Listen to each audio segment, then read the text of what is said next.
sa ating lahat. Ngayong araw na ito ay Bisperas ng Kapaskuhan na kung saan ito ay araw ng ating pagpapapuri at pagpapasalamat sa ating Panginoong Diyos Ama sa biyaya na pinagkaloob niya sa atin, ang biyaya sa pamamagitan ng ating Panginoong Jesucristo, ang Emmanuel na ang Diyos ay sa atin. Mula sa Ebanghelyo ni San Lucas chapter 1 verse 67 to 79, ito ay ang pagbigay puri ni Zacarias sa Panginoon sa kabutihang ibinigay sa kanila ni Santa Elizabeth.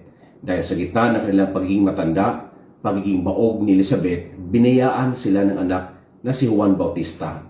Tayo, bilang mga pulis, nagpasalamat na ba tayo sa maraming biyaya na pinagkaloob ng Diyos? Nagbahagi na ba tayo sa mga biyayang ito sa ibang nangailangan?